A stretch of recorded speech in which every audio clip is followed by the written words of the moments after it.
This time on Kustom Works, we'll be looking at, not very much really, we will be looking at the non-standard and we'll be seeing just what an absolute nightmare it has become. Let's get to the workshop.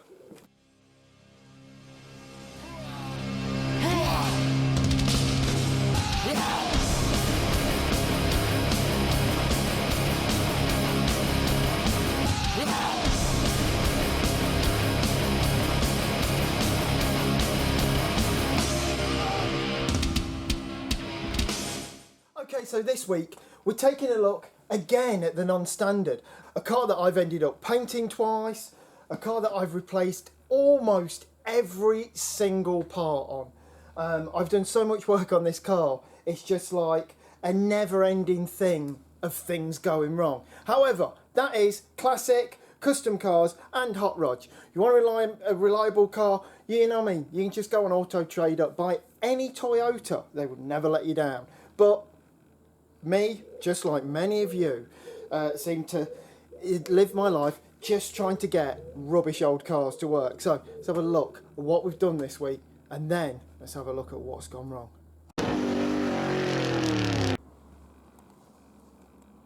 Okay then, so all of this week what I've been doing is preparing this car because there's a car show just up the road from me in a place called Peterborough. I was going to go there, the Hot Rod Nationals, I was going to take my car. Hey, maybe I'll sell it, I don't know. It's, you know, it's a cool place to go. So what I've been doing is cleaning this car to within an inch of its life. So what I've done here, I went over the whole car in 1500 grit. I've machine polished the whole car, got a really nice shine on it, although there are some faults in the paint, which I think has come from the previous paint job underneath. But we put a lot of things right, and we got it looking nice. So one thing I did on the car, I put these chrome trims around where the rain gutters used to be, and this is just that sort of nasty chrome self-adhesive strip. But I think used right, it can, you know, it can come out really well. And I just went along the exposed edge of this with some sealant, just so it's a little bit more waterproof. I did that obviously both sides, always nice if both sides of the car look, you know, about the same, and did it on the front edge of the sun visor. And even inside the car, absolutely cleaned everything up, managed to actually bolt the fancy brake pedal cover on, just did all the bits I've always meant to do and got all of that done. If you've been watching as well, you've seen that I've painted the whole underside of the car.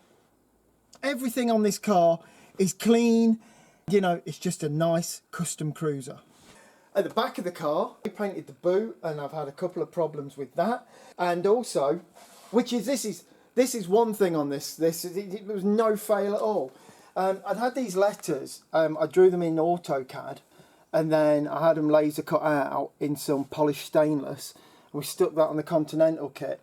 And that's come out great, and that is definitely one of the wins, not one of the fails.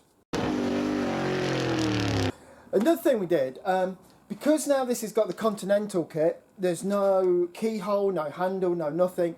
We'll make the boot electric. However, it is slow. Now, what I'm thinking is like, it's slow like an old cassette deck that of high quality ejecting. Soft, cushioned, precise. Other people might say, what a massive pain in the arse, but hey, you know what I mean, boot's full of fuel cell anyway, there's no real place to put luggage, and I think pulling in to the petrol station with the boot slowly going up, by the time you've got out the car, you've sort of ambled round to the back of the car, now it's open, now I'm putting fuel in. Who looks a knob? Me. I mean, who looks cool? Cool, that's the thing, cool. Yeah, anyway, let's see it working.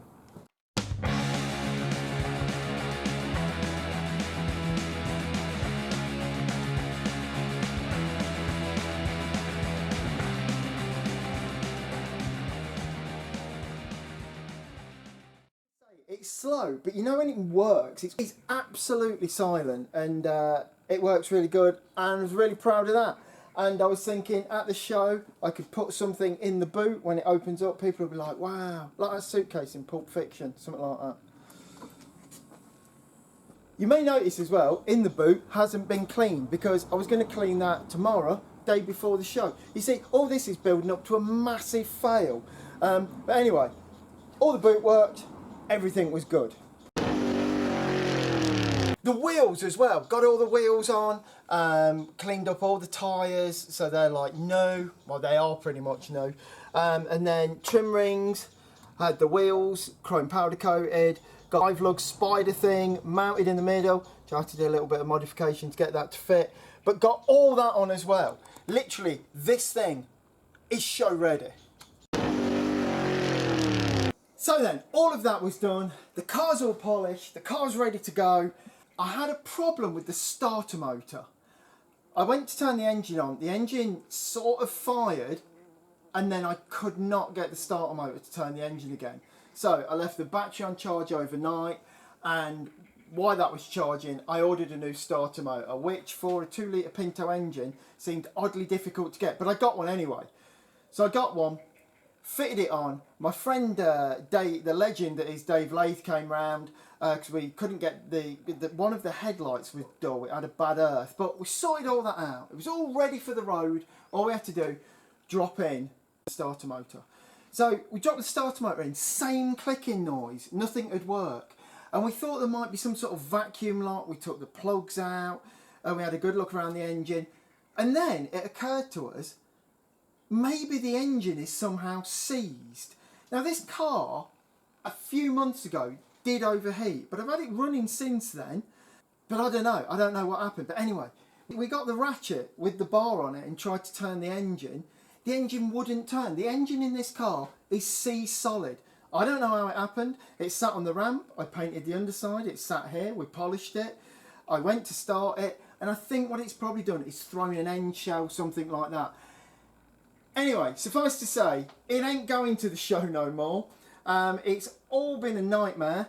Very soon, on this channel, we'll be taking out this 2 litre Pinto lump and putting a completely new rebuilt Pinto engine in, mating it up to the auto box, tidying up the whole engine bay, making a real job of it, and then back on the road. So then, sadly, that's it for this week. A week that just ended in pure fail. But what you've got to think, classic cars, hot rods, anything old, it's just difficult to keep these things on the road. Sometimes stuff like this does happen and you've just got to get on with it, and just know that if you keep in the workshop, you keep working, one day you will get it right, the car will work and everything will be fine. Okay then, so that's it for this week. Sorry it's short, sorry it's a bit rubbish, but my week has been absolutely... So, all of that bad stuff aside, this weekend I'll be at the Hot Rod Nationals, and next time we will be having show report, some more working on cars, a full proper episode, and all of that lot. Until then, thank you very much, and good night.